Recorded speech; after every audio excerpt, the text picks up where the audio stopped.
Well, we've moved virtually to the opposite side of the lake now, and we've got another massive swim. This is peg 5. So what can you tell us about this one? I noticed you've got some canes in the water. What's all that about? Yeah, I had the idea when I go fishing in France on a personal basis. One thing I enjoy when I go fishing is finding me spots and marking them with a cane. Yeah. So I had the idea to make it easier for the anglers when they come, because some people really do struggle with the weed, is to find the spots for them, mark them with canes, so when they turn up, they can fish. They know there's a clear spot there. So you've got one pretty much in front of that willow there. Yeah, it's quite deep just off that willow there where that cane is. There's quite a nice deep hole there. It's just a drop off from the bank. From the bank, because the trees are coming out maybe 12, 15 foot, and it drops right nice. There's a nice big hole there. Yeah. And do they sit under the tree? They do tend to, yeah. They do like them kind of areas, yeah. That has done some really nice fish. We've done 260s from that same spot this year alone. Again, you've got another nice clear spot in the middle over there. I mean, there's lots of spots knocking around anyway. Yeah. There's such a lot of scope on this peg because you've got quite a lot of water on this one. This is the biggest swim on the lake, this one. I mean, to get some idea of a 60-pound fish, in old money, it's a sack of potatoes with fins on it. So it's just a huge lump of catfish in it when you get to that and they size. do fight a lot. Yeah. Yeah. To the left, we're obviously going over to the island there. Anything significant about those? Yeah, again, I mean, there's a lot of lilies off the island there. We do try and control them as best we can, but they're all clay pits anyway. Yeah. There's bits of silt knocking around all over the place, soft clay. In front of the island where the lilies are, it's rock hard over there. Yeah. So if you get in amongst them lilies, the best advice I give people really is don't be scared of anything like that. Get in the middle of it, because that's where the fish are. Yeah. So many people fish away from stuff like that. Yeah. You need to get in it, because that's where they are. And then to the left-hand side again, we've got this Again, yeah, it shelves off here, so you've got a bit more depth off the edge of the tree. You can see there the coloration of the water. That's where the coloration is generally where there's no weed. So yeah, the margins, the depth is pretty much uniform then. So you're knocking anywhere again 4.5, 5 foot for all this swim. So as we look across now to the right, I see there's swims over there. What are you looking? What are you facing now? There's nobody else at all, because peg 4 is behind the tree on your left there in that opposite bay, because again, like we've already said, these 3 pegs on this, they're rotated around. So next year this one will be closed, as will peg 6, which we'll see in a minute, and then those pegs will reopen, so the anglers will be fishing this way into the lake, whereas at the moment they're fishing this way. So again, it keeps everything moving around. Makes it interesting for the anglers every year as well. That one. Yeah. Like a big mass of water there, so obviously it's helpful to have them spots marked out. And, and we try and keep them as clear as we can, them spots as well. So. Yeah. There you go. So that's peg 5. So we'll have a look at peg 6. Yeah. Yeah.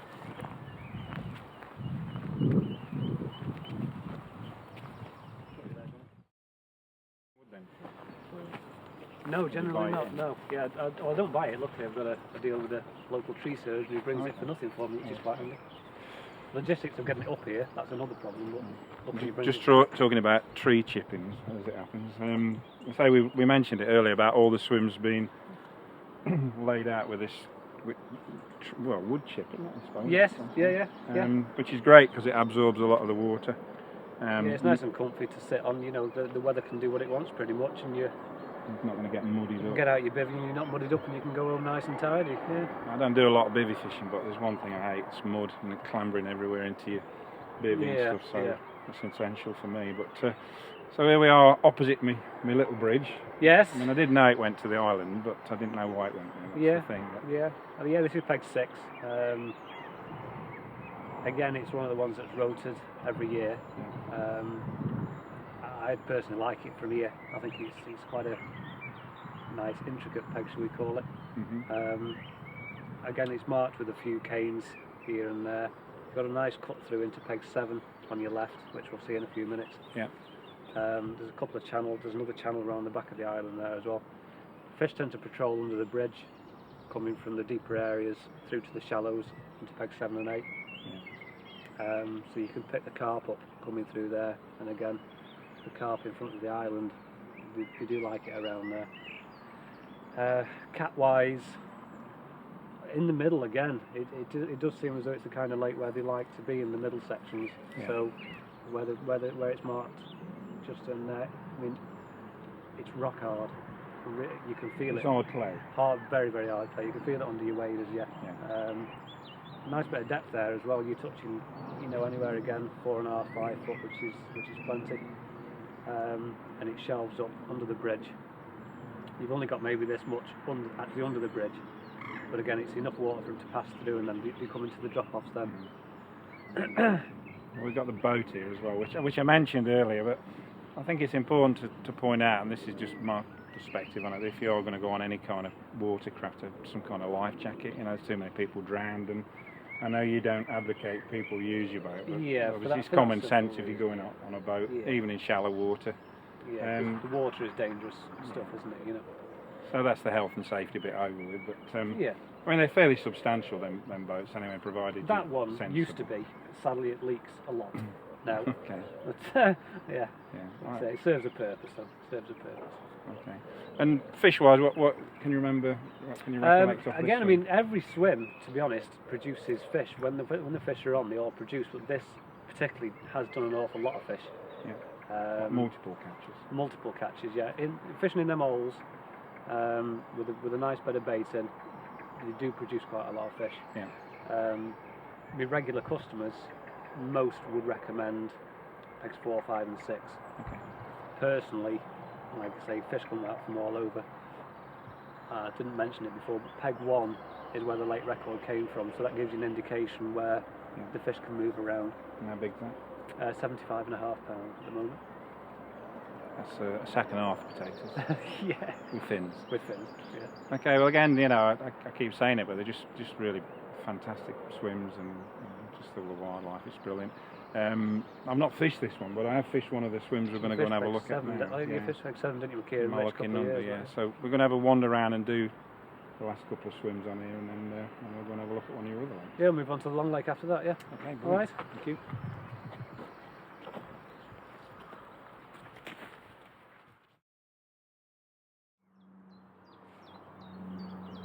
Well, I know a bit about this peg. Not only is it my lucky number 7, but I drew this a few years back in the Catfish Challenge with Kieran Ritz. 3 years ago, I think, wasn't it? Yeah. And we set a stall out, fished luncheon meat as one of the crew. We were just chatting away about luncheon meat. I think it's a very underrated bait for catfish. It is, yeah. Put 3 big chunks out on a massive air, and I think an hour into the match it roared off, and we were just rubbing it down because we'd won the match on the Golden Lake in the afternoon, yeah. And Kieran, well, what can I say? He just cranked in a 28-pound mirror. Yeah, he did in a personal best. 3 minutes, had his personal best. So when I saw the peg, I just fell in love with it anyway, because it's just got so much character. It's a lot more confined. Yeah. You can take the story up from that, really. Yeah, I mean, you've got the lake was constructed in 2 parts. It was an L shape originally, and then pegs 7 and 8, this bay was put on a few years later.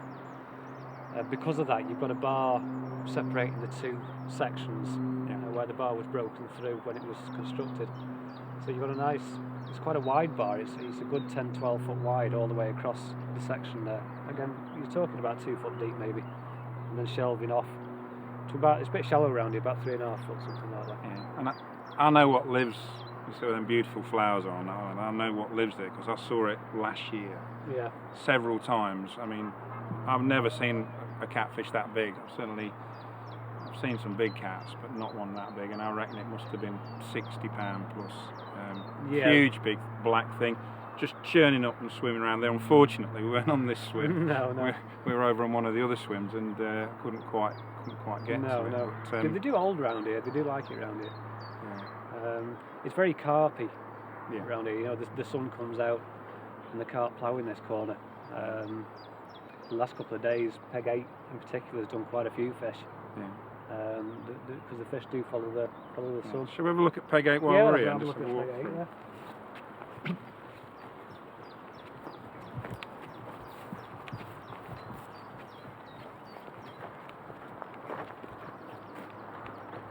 Nice bench on here. Yeah, and a bench to gather your thoughts while you're fishing.